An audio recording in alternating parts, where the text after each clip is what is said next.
Let us start today's class. In the last class, we have discussed the keywords like throw and throws. So with that, so far we have discussed the 4 keywords. Try, about try we have discussed, about catch we have discussed, about throw, and about throws. So these are the 4 keywords with which we have studied with respect to exceptions, exception handling.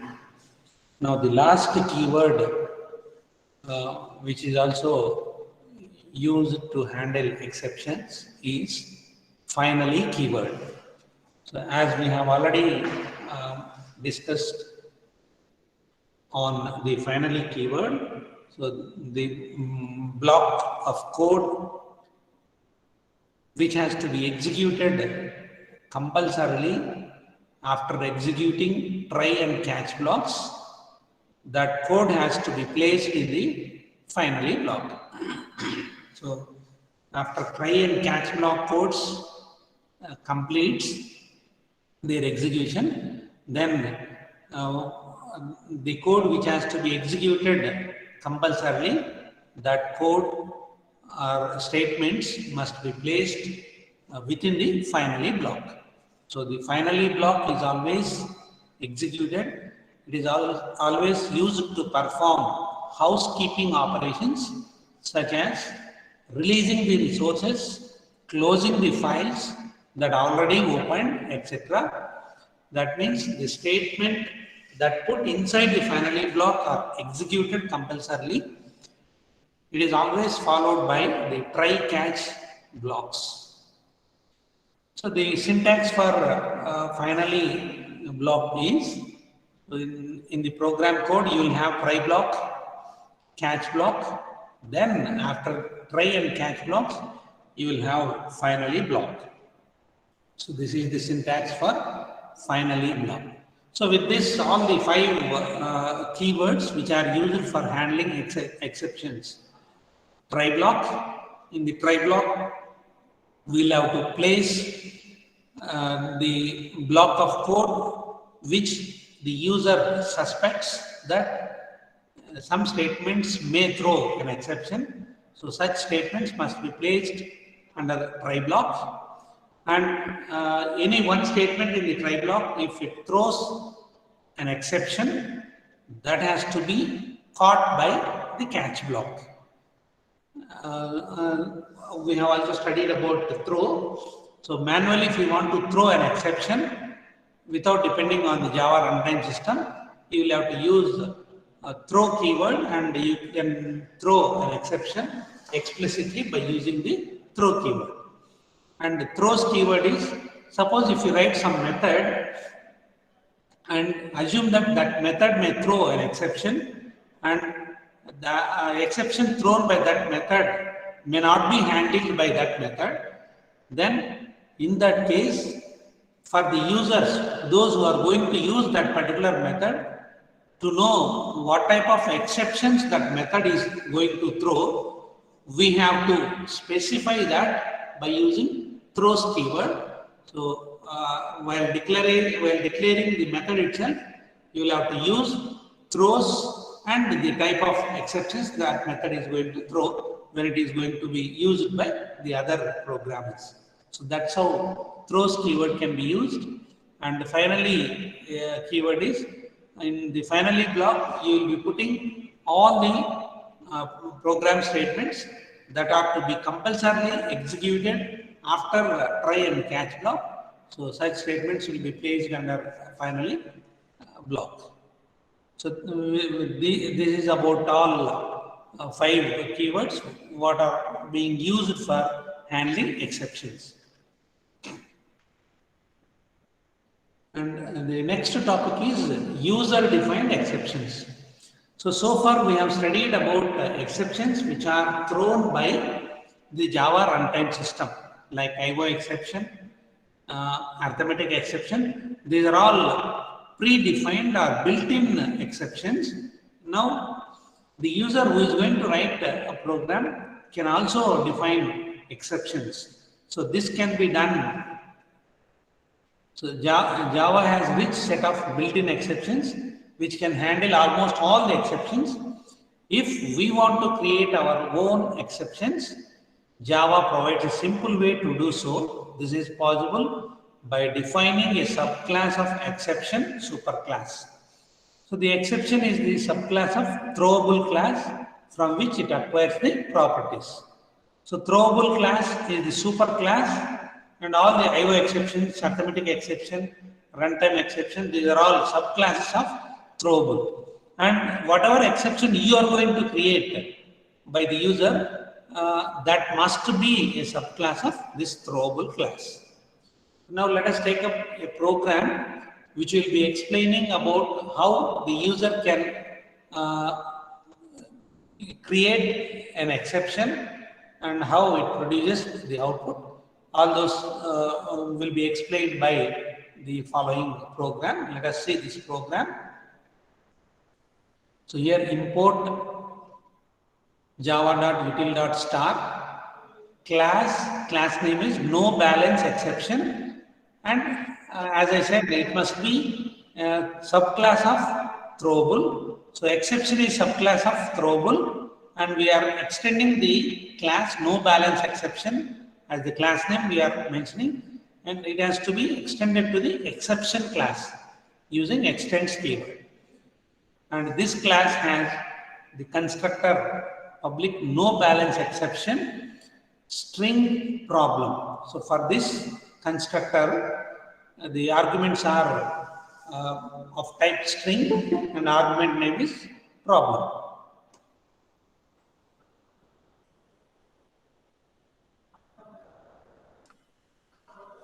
Argument name is problem. Now here this constructor has super within brackets problem. So this super keyword calls the superclass constructor. So here superclass is exception. So this class will have constructor that is called by this super keyword. In this constructor present in this class calls superclass constructor. Superclass is exception. Exception will have constructor. That constructor will be called by the super keyword with the arguments problem. Problem is a string. Now we have another class in the same file, public class sbank. Some bank related program we are going to write. So that's why we named it as some bank name. So public class name as some bank name sbank. This class has public static void main string arguments, and in this we are declaring integer variables, integer balance equal to 2000, withdraw is another integer variable, and scanner class we are using here to read the inputs given through the keyboard. Scanner in equal to new scanner of system.in. So system.out.println, enter the withdrawal amount, colon. So withdraw equal to in.nextInt. So in.nextInt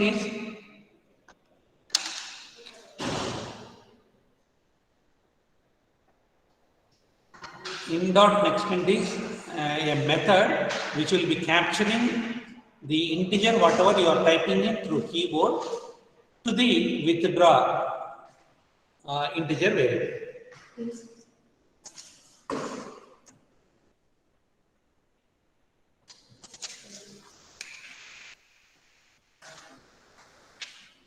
And then we have a try block.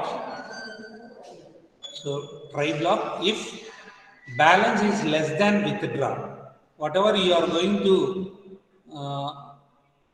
withdraw amount, if the amount is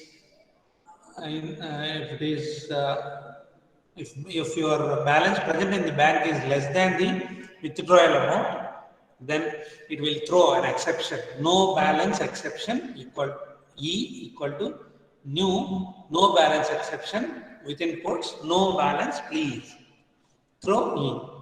So this is user defined exception. No balance exception is user defined exception, uh, equal to new no balance exception within bracket no balance please, throw. It throws this. Manually we have to throw this. That is why we are using throw keyword. Throw this exception. Else, if balance amount is greater than the withdraw amount, then this statement will be executed.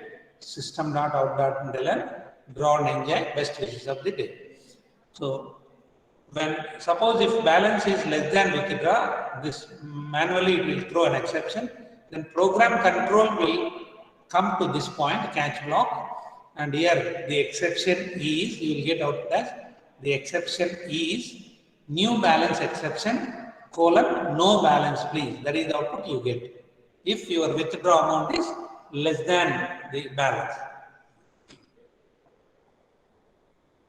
If your balance is less than the withdraw amount. So note down this program, then we'll see how by executing this on the Eclipse software, we'll see the line by line how this program is being executed. So note down this please. Note down this. After completion of this line, let me know you have completed up to this line. Then I'll scroll this PPT upwards so that you can note down the remaining program. Just note down that.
Complete అయిందా?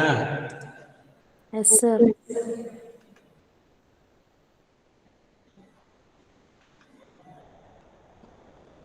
ఈ code రాసుకోండి.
Complete అవ్వగానే చెప్పండి completed అని.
Over. Now let us execute this program using Eclipse. Let me share.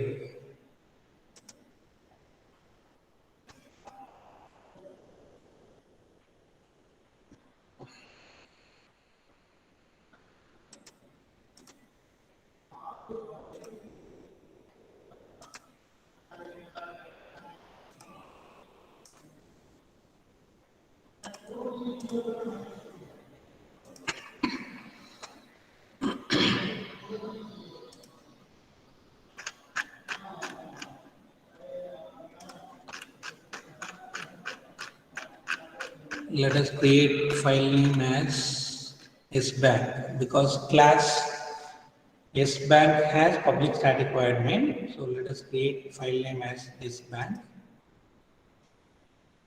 So S bank program already have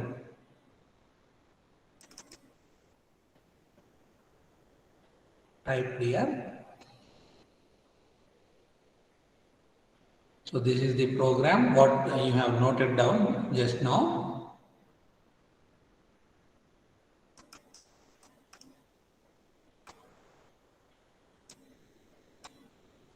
So let me execute this program.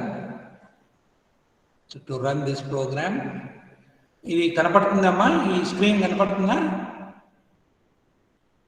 Yes, Yes, sir. sir. Okay. So to run this program, we have to just click this. So it is asking to enter the withdrawal amount. Balance amount we have in this program, it is 2000. Suppose let us say if I enter 1000 rupees as the withdrawal amount, then you will get else block statements will be executed.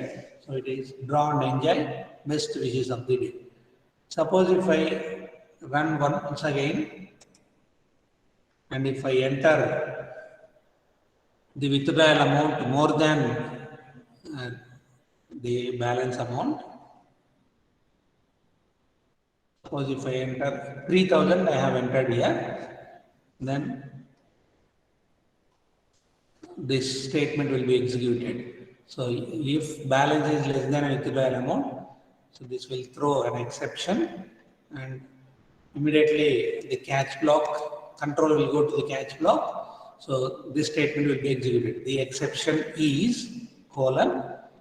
Of course, this package name is ggr dot exception name is no balance colon. Under this quote, whatever you have, that will be you will get as output. So this is the output you get when if balance is less than withdrawal amount. If balance is greater than the withdrawal amount, then you will get this statement. This is how the above program will be executed. Is it clear? అర్థమైందా? Yes, sir. Okay. So we'll go to the next topic.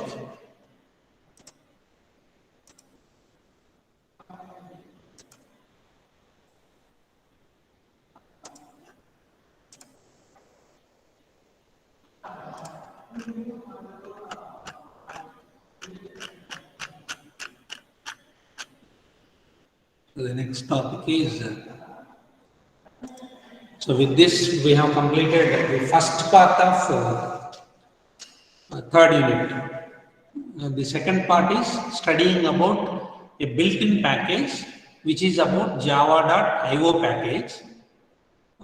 This topic we call it as Java IO stream or stream-based IO. So just briefly let us see what exactly this java.io package contains and what exactly this package does, how this package will be helpful for writing programs by utilizing the classes present in the java.io package. So Java performs IO through streams. A stream is linked to a physical layer by Java IO system to make input and output operation in Java. So in general, a stream means continuous flow of data. Streams are a clean way to deal with input or output without having every part of your code understand the physical. So this package, java.io package, will be helpful for the users to write programs to access input data either from the file or from the keyboard or from the network. And you can also write data to the network, write data to the file, write data to the output stream. So these are the uses of the classes present in the java.io package. So here Java encapsulates stream under java.io package. So all these classes will be encapsulated under this package, and they can be used just by importing java.io package to the program what you are going to write for a particular application. So here Java defines two types of streams. They are byte stream and character stream. So these are the two streams Java defines. One is byte stream, the other one is character stream. So byte stream provides a convenient means for handling input and output of byte, whereas character stream provides a convenient means for handling input and output of characters. And character stream uses Unicode and therefore can be internationalized. So Unicode character stream in the sense, in the world you have various languages and each language will have their own characters. So all such languages can be handled by this Java. It is happening just because of the character stream uses Unicode here. So these are the two streams. Then in the next class we will see what are the classes that are present in the byte stream and what are the classes that are present in the character stream to handle the input and output related activities using these two, byte stream and character stream. So with this, we'll wind up today's class. In the next class, we'll study what exactly this byte stream does and character stream does. That's all for today's class. We'll wind up today's class. You can leave the class. Okay, sir. Thank you, sir.